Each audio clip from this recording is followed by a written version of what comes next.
Hi, it's Clayton, and welcome to this episode of Celldweller Production. I'm going to jump into a little bit of electronic rock production. I'm going to focus a little more on the rock side, guitar mainly. I'm going to show you kind of how I record, what I would normally do with a guitar riff, and then implement a few other elements to kind of bring it all together. Let's go.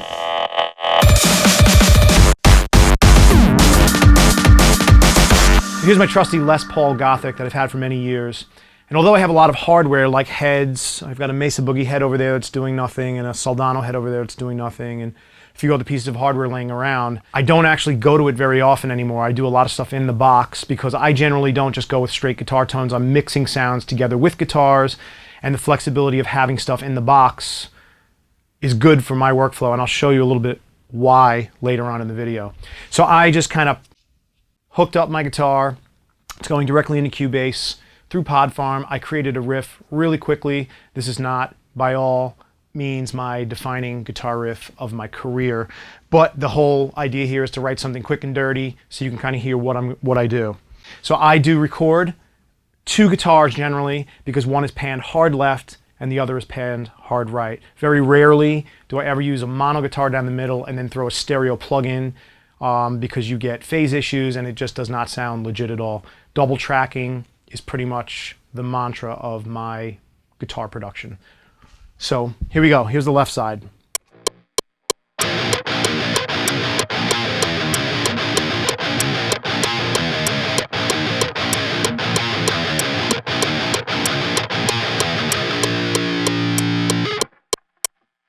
So there's the left guitar, and I'm going to double that performance with the right guitar.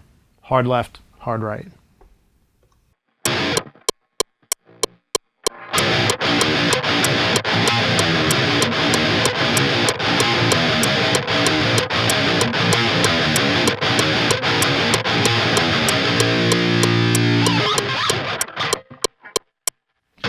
Now what you can hear right away is that in the beginning of the riff, as you're hearing both play back, it's really messy and sloppy. It's partially because I haven't rehearsed the riff at all. I just kind of created it a few minutes before we did this. And then the second reason is because generally when I play, I'm not super tight right up in the beginning, but the more I play through it, you kind of lock in and you listen to your own performance and you kind of lock into that. So this is why I set a duration of time to play the riff, and then I double that. And as time goes on, I get tighter and tighter with my performance because I'm concentrating on the first guitar riff I played and locking in with my second performance to that. But I'm going to show you how we're going to be able to take that even further. So the second half is where it really locks it in for me and sounds like the guitar performances are tight with each other. So I'm going to very simply chop out the first 4 measures and drag the second 4 measures and create a loop. So here's what I have.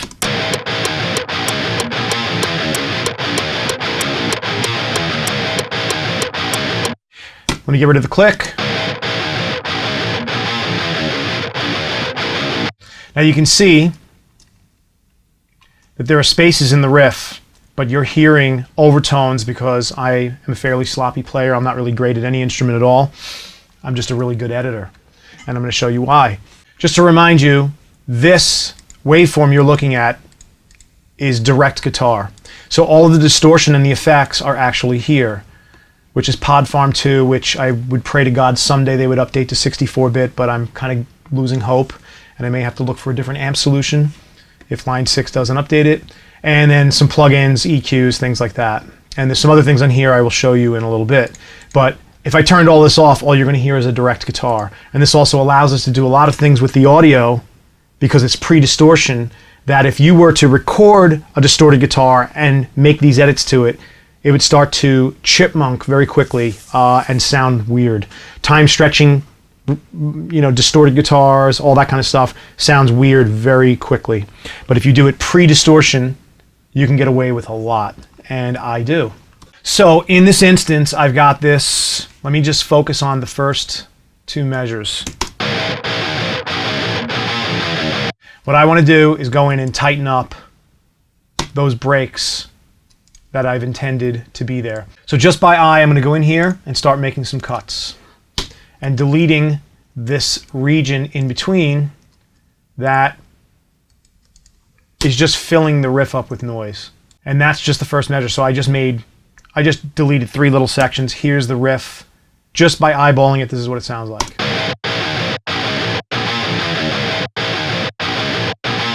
You can hear already it's much tighter, and I will oftentimes go in here and tighten up and tweak the ends. And the other thing you can very easily do, because I've done it many times and then regretted it, is chop the beginning of the guitar to the grid. And what that ends up doing is actually taking a little bit of what makes the guitar feel like it's organic and it's natural and that it's being played. It's a little bit of that string noise when you're about to hit a note. If you chop that out, then the riff sounds very fake. And there are times you want that, and other times you don't. That's very tight. I might use that, but you'll hear the difference.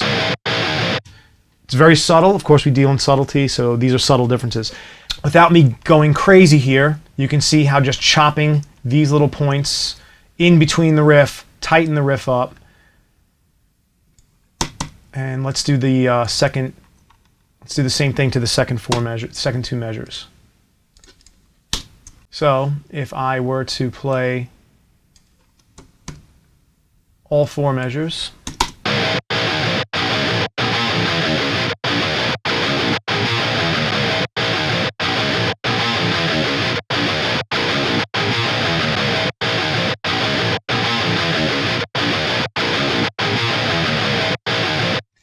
and I'm still hearing some squeaking at the ends of some of these notes, like there. So I will. This would be one of those cases where I would go in and tighten up the ends of the riffs, and I'll get rid of some of that squeaking that's on the end of the end of these little breaks.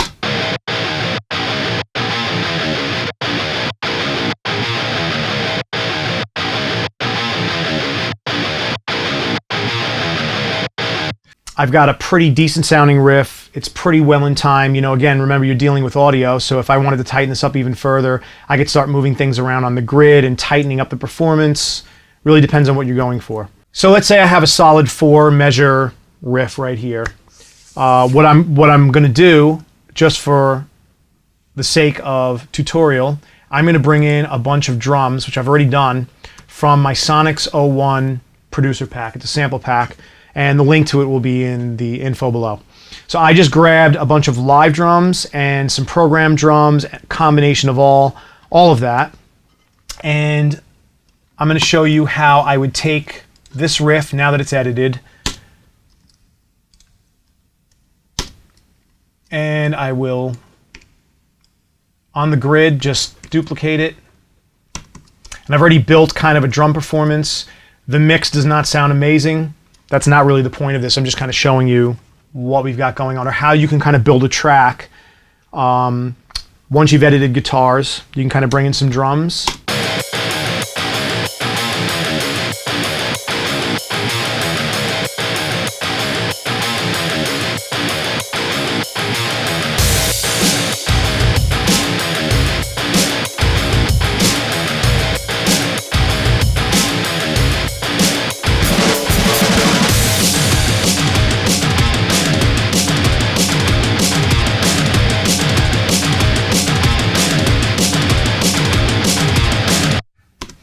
And there you go. It's pretty sloppy. I would definitely tighten up the timing when this thing double times, but you get the idea. Now the beauty, like I have been mentioning, of having your direct guitars recorded pre-distortion is you can do things like this. I can use a really great sounding plugin by FabFilter called Simplon, and when I open that, pre-distortion on my channel. So what's happening is my direct guitar is first going into Simplon, then out of Simplon it's going into PodFarm. So what I can do is turn this riff and then grab Simplon and start doing some automation.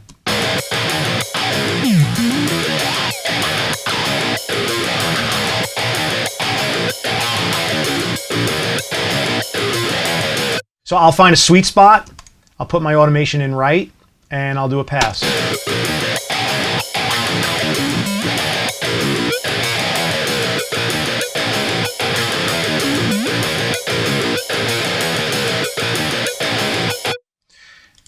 So then as you can see, I just did a rough pass of automation. I would absolutely tweak this, and I'd go into the automation lanes and mess with the gain so that I'm not getting self-oscillation, which is one of the reasons I love FabFilter's plugins. They created the first filter I'd ever heard in the box that actually self-oscillates. Pretty cool. So I would go in and tweak this, but as you can see on playback,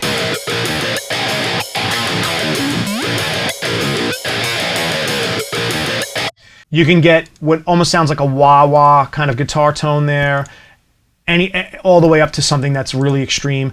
You don't have to just use FabFilter Simplon. You can use many other techniques, many other plugins. Something else I like to do occasionally is put a pitch shifting plugin, also Pre-Distortion, and what that does is, as I'm pitch shifting, when I'm doing it pre-distortion, it's much more believable.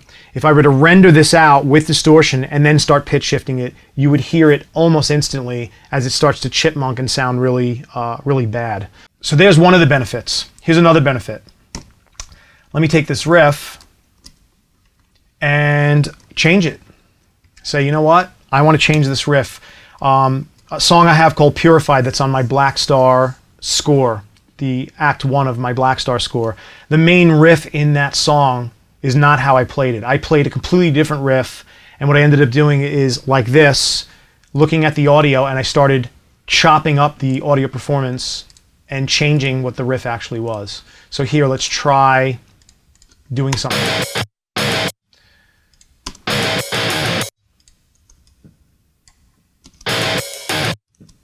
Actually, let's do this on the grid.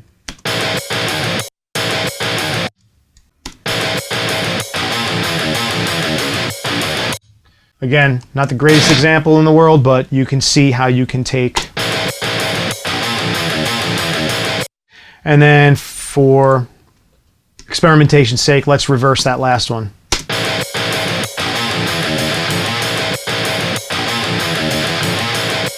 So you can see how you can start chopping that up and getting interesting results and unnatural sounding results. You can hear a very natural, organic instrument.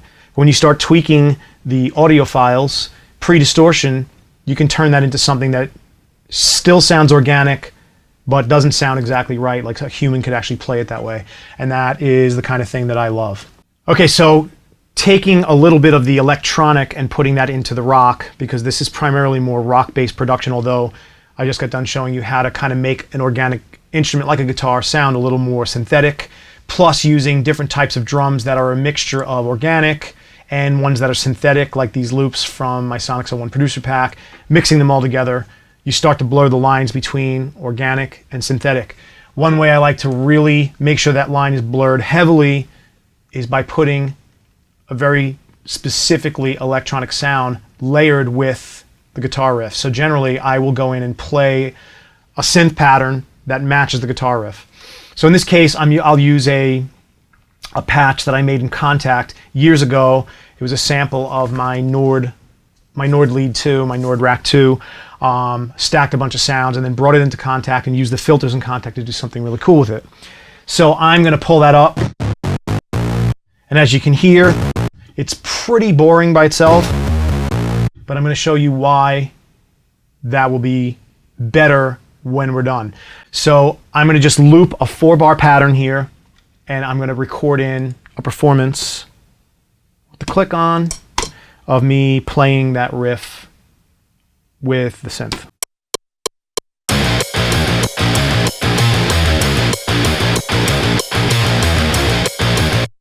So I just looped it. Let me open this thing up and look at the MIDI.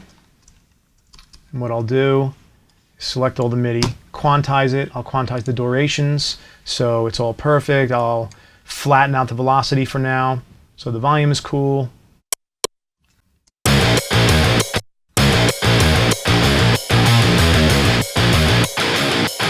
So it almost acts like a bass right now, which is not really what I want it to do, but if I put it, if you listen to it muted and then I unmute it while it's playing, it kind of fills out some of the lower end and adds kind of a fuzzy top end.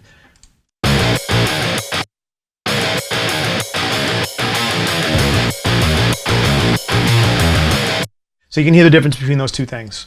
Now, where it gets fun is I mapped the filter in Contact to the mod wheel. So what I'll do is play back, and again, I'll audition this before I actually start to record it. I will just listen and find the sweet spot with the performance, and then I'll hit record while I'm doing that and record a performance in.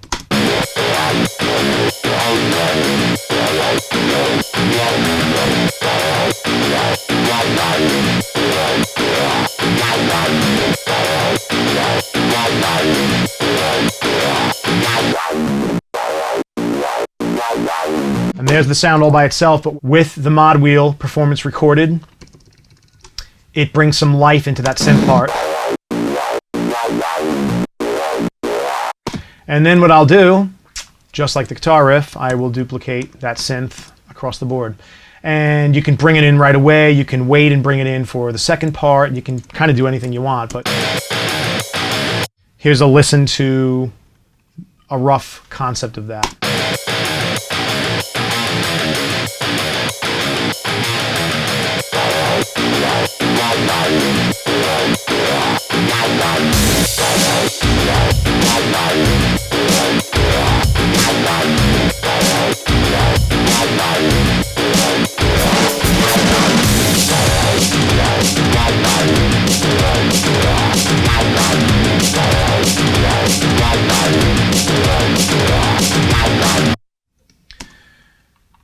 And then I could go here and drag out that last note with the sustained chord.